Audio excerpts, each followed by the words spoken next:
Eyewitness News has just learned that 2 officers following the vehicle left the scene after it crashed and caught fire. The 2 officers involved are now suspended for not reporting what happened. Is it the cop's fault? Is it not the cop's fault? But what's further being alleged is that the cops actually turned around after the crash happened, went back to the 50th precinct, left the 3-4 precinct, went back to the precinct, signed out at the tour, and never told anyone that this happened. Highway AIS, Accident Investigation Squad, comes down. I'm sorry, CIS, Collision Investigation Squad. I'm dating myself here. Get it right. The Collision Investigation Squad shows up, and they conduct an investigation. They find this car with a dead body in it, and they're like, "What happened?" And apparently, they pulled video, and that's where they saw the pursuit happen. So that's how they realized that it stemmed from a vehicle pursuit. The 2 cops have been suspended since. I don't even know how to describe that at that point. I mean, listen, you have the pucker factor is at 10 once that accident happens, right? The pucker factor is at 10. Oh my God, now what? But at that point, we always say the cover up is worse than the crime, right? And here, now that you have this accident, the car is engulfed in flames, whatever the case may be. You put it over, you're going to take your hits, whatever the case may be. But now, what's the first thing I'm thinking afterwards is what's going to happen is they're going to look at this criminally. We're never going to know if this person, died on impact. The collision itself doesn't seem as if the trauma that could happen from that accident would cause somebody to lose their life. They're going to do an autopsy, right? They're going to find damage to the inside of the lungs, which is going to be evidence that he was not deceased when the fire happened, and it's gonna possibly be from smoke inhalation or burns or whatever the case may be. So now you're looking at criminal liability at that point because of their neglect, not intention, but because of their neglect. And you didn't ruin your career, you ruined your lives. I mean, talk about the pursuit, talk about not turning on your body-worn camera, talk about not putting it over. Those are administrative issues. Once the accident happens, now you're talking about liability. That's a great point, man, because, and what Ron's saying is, and I totally agree with you, Ron. So everyone's like, oh, it's not their fault that he crashed. And like, yeah, nobody's saying that, that the person's own actions led to that crash. But now he's an aided. He's a victim.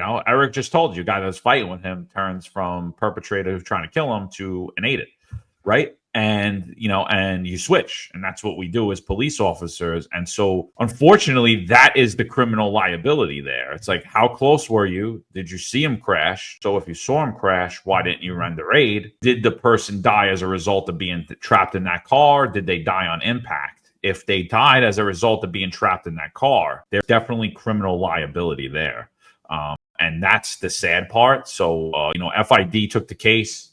They're investigating. I'm sure the district attorney in Manhattan is reviewing this, and it's terrible, man. And again, what we said to all you guys, why not to pursue? We've said it over and over again on this show. It's like, if you're gonna do it right.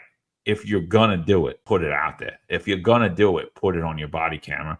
And honestly, and it doesn't just go on pursuit. It goes on anything you do. When you take police action, you follow through. When you put those lights on, when you stop that vehicle, when you stop that person, before you do that, you have to think, I am going all the way wherever this leads. I used to love, I would get in the car. I can't call it tonight. I'm like, then don't pull over a car. Don't stop anybody. Don't do anything. Because if you're not willing to go all the way, then we're not going all the way.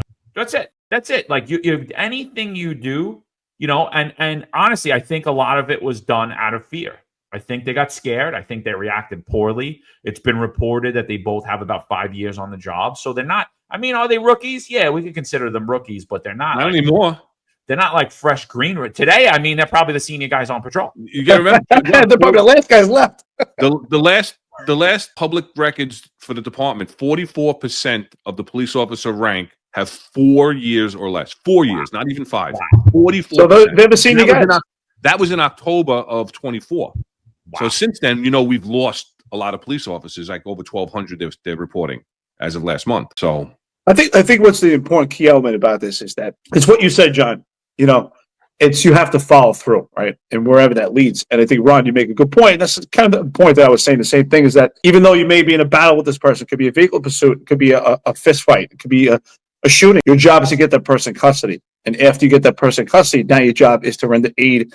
So it's always evolving as a police officer. There's no doubt about it. That's why we're supposed to have compassion for people and not take this personal. And sometimes, yes, you may be put in a position where you're in the pickle now and you're getting jammed up for it, but you still have to put life first. And that's where it takes an adult, it takes real maturity to actually just hold yourself accountable and accept consequence and adverse consequence, whichever way it may lead. And the fact that they were able to leave the scene just tells me a lot about what's going on with the police department. And I blame the leadership also that we've actually been put in this position, because it should be, no matter what happens, we will support you. Even if that means making a mistake, you have to come forward with it, because we have to follow through. And instead of having to hide things, it leads to more problems. And you see it right here. I just think it's really sad. I don't know how they have the ability to actually leave that scene. I couldn't do it. There's no doubt about it. I just think that the NYPD is we support the rank and file. There's no doubt about it. But the state of affairs that it's in right now, it's just, it's one thing or another. And I had put out, even though further, there's a picture surfacing around. There's a female police officer who's watching a hospitalized prisoner, most likely, who's sleeping. It happens. People have fallen asleep. I put it out there, and people are making funny memes about it, but it just shows the state of the NYPD, because there's two things that are happening there. That police officer is either completely lazy and incompetent, or it's possible that the police officers are so exhausted right now because the leadership of the police department is failing, the staffing crisis, and that police officer is possibly working so many hours that she did fall asleep for those reasons. So I didn't put that in there as far as what the reasons are. Some people saying delete it happens, but it just shows the state of affairs that the NYPD is in. It's one thing after another. It's not just that piece itself. People have fallen asleep, yes. But if you look at a conglomerate of issues with the NYPD, it's an epic fail right now, and it's because of leadership. This incident here also, with this vehicle pursuit, we have provided so much guidance on this podcast why you should not engage in a pursuit. And this is even further, because, Ron, you're absolutely right. This went from failed police work to now criminal liability. And that's the problem. They might find themselves in jail. Yeah, and the outcome may have been the same. If they stopped the RMP when that car collided. Now, allegedly, the car collided and there was an explosion. And they have that from video, right? There's video that shows the accident. They're not releasing it.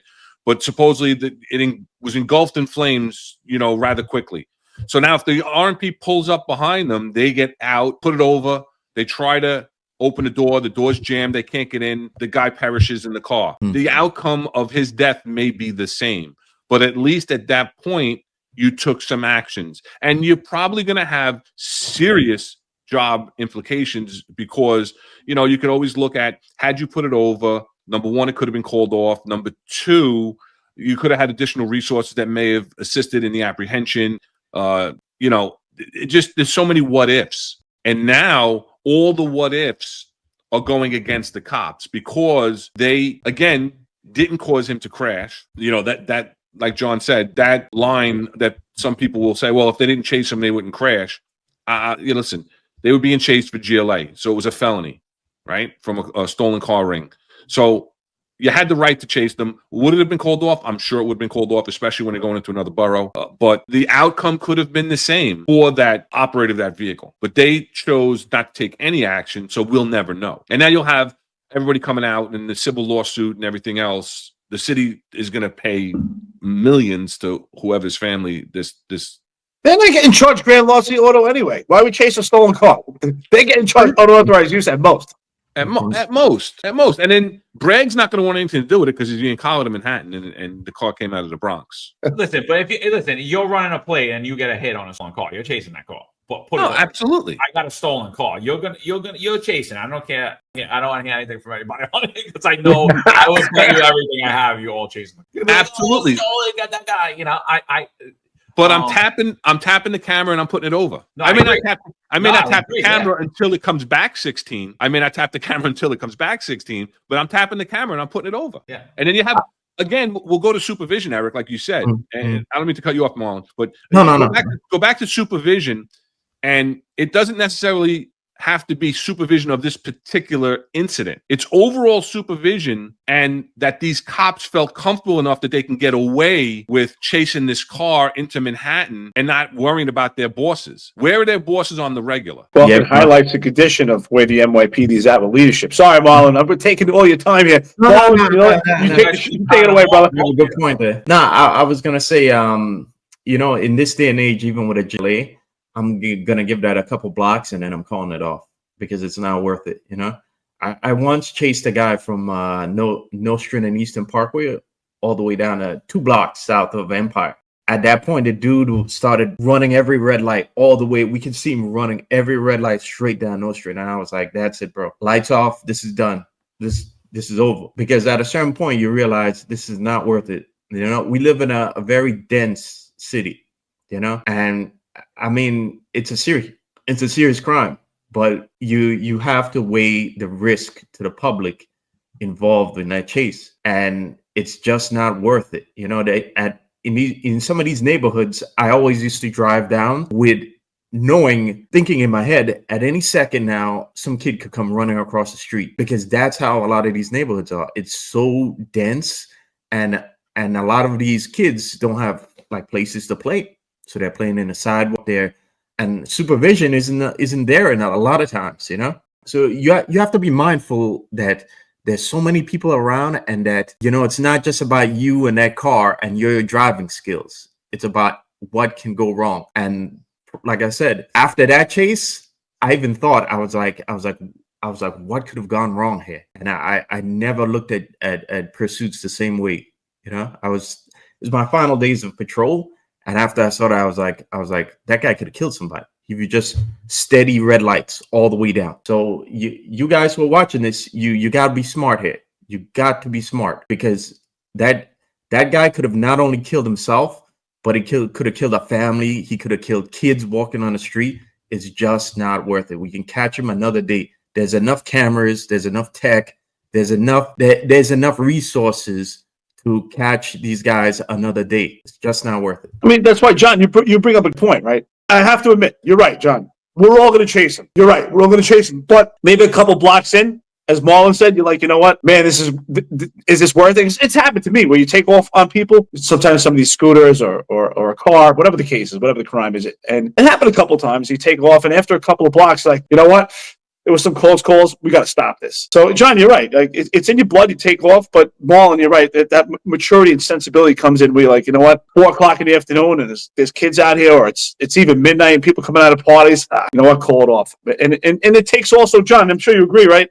It takes you and your team or your partner, depending on what your work scenario is. You know, we did anti-crime most of our careers, but when you're with a team, it's like you guys talk to each other. Like, you know what, let's go. This is enough. We got to stop. So that sensibility of talking up to each other, I think we've lost. I think the other thing, and a lot of people are pointing it out in the notes, like, you really do got to put the blame on the upper management. You got to put the blame on the chief of department, Kaz Daughtry. You've just watched a clip from our live episode.